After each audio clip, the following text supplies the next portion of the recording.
Hello everyone, I am Dr. Anuradha Kumari from ABM College, Golmuri, Jamshedpur, Department of History, Kolhan university. आज हम Swaraj party के बारे में discuss करेंगे जो सेमेस्टर 5 के स्टूडेंट्स के लिए है और यह CC11 का टॉपिक है। स्वराज पार्टी की स्थापना 1923 में की गई थी। ऐसे लोग यूं ही जानते हैं कि स्वराज पार्टी की स्थापना स्वराज प्राप्ति के लिए की गई थी, लेकिन इसके पूर्व जो भी घटना घटी हमारे भारतीय राष्ट्रीय आंदोलन में, उसके इफेक्ट यानी उसकी प्रतिक्रिया के फलस्वरूप ही स्वराज पार्टी की स्थापना की गई थी। हम देखते हैं कि 1920 में असहयोग आंदोलन होता है और यह 1922 में जो चौरा चौरी हत्याकांड होता है और गांधी जी का फरमान जारी होता है कि आंदोलन को स्थगित किया जाए, क्योंकि हिंसक वारदातें होने लगी थी उत्तर प्रदेश के चौरा चौड़ी नामक जगह पे। इसलिए गांधी जी बहुत क्षुब्ध हो गए और उन्हें निराशा हुई। उसने असहयोग आंदोलन की शुरुआत की थी। सिर्फ असहयोग करना है, हम ब्रिटिश सरकार की असहयोग करते हुए हम उसकी नीतियों या उसके कानूनों का उल्लंघन करेंगे। लेकिन यहाँ पर हम देखते हैं कि हम बहुत सारे पुलिसकर्मी मारे गए, जख्मी हुए, इससे बहुत क्षुब्ध हो गए और यह असहयोग आंदोलन को स्थगित करना पड़ा, जिसके फलस्वरूप ही भारतीय राष्ट्रीय आंदोलन के जितने भी नेता थे उन्हें बहुत निराशा हुई।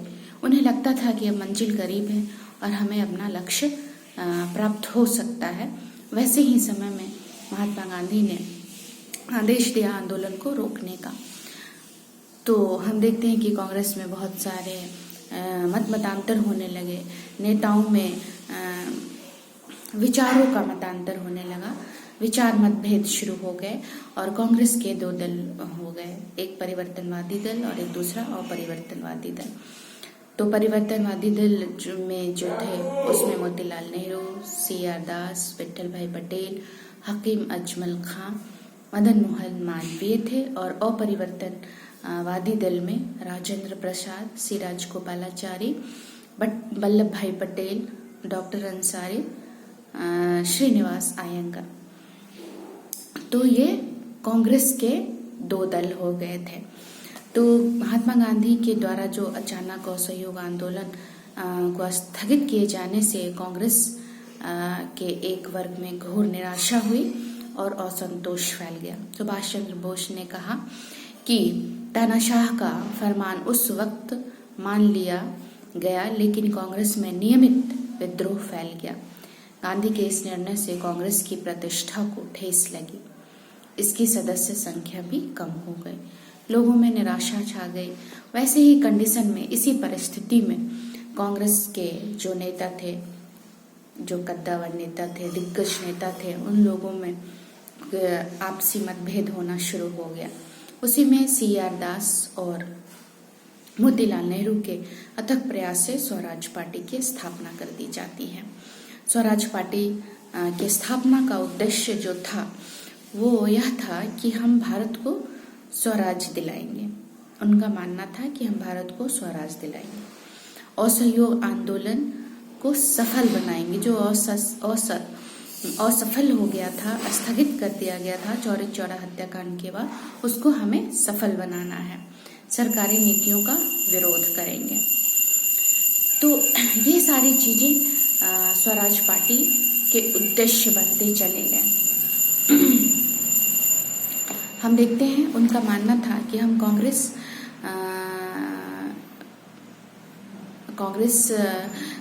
दल जो परिवर्तनवादी है और अपरिवर्तनवादी, ये दोनों में सिर्फ मत का विभेद था। उनका मानना था, वो अपरिवर्तनवादी बोले कि हम कैसे अपने स्वराज को प्राप्त करेंगे, क्योंकि जितने भी आंदोलन चलाए जाते हैं सभी के सभी असफल हो जाते हैं। हमें ब्रिटिश नीतियों का समर्थन देना चाहिए या ब्रिटिश नीतियों के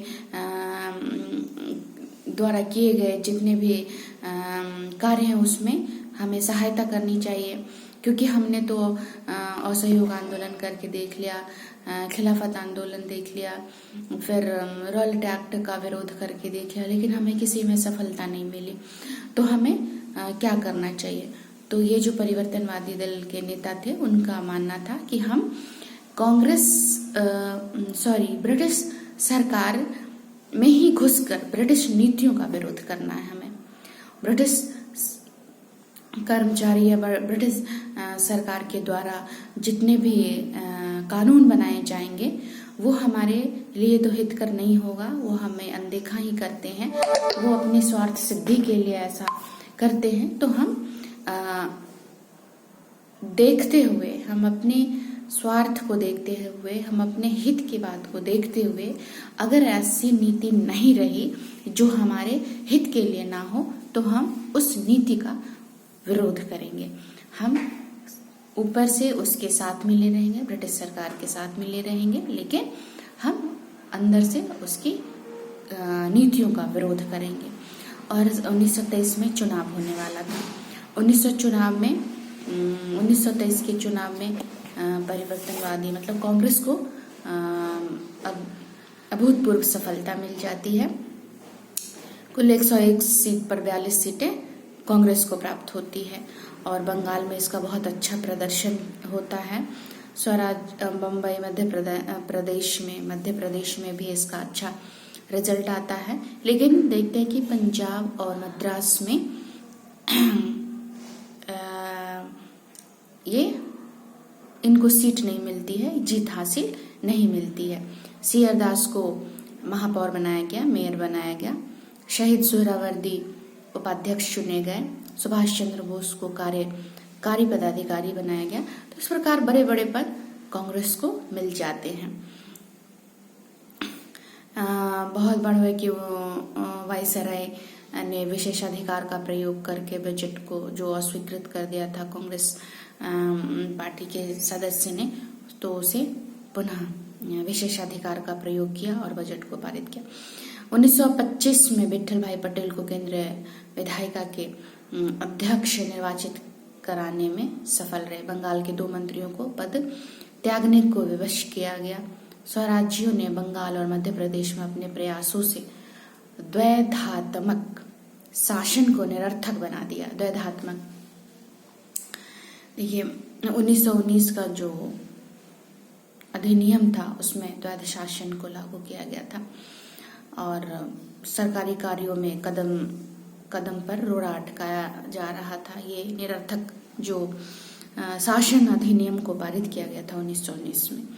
तो अब कांग्रेस के जो सदस्य थे उनका मानना था कि हमें उत्तरदायी शासन की आवश्यकता है, हमें उत्तरदायी पद दिया जाए, क्योंकि हमें उत्तरदायित्व से वंचित किया जाता है, उत्तरदायी पद से वंचित किया जाता है। ऐसी स्थिति में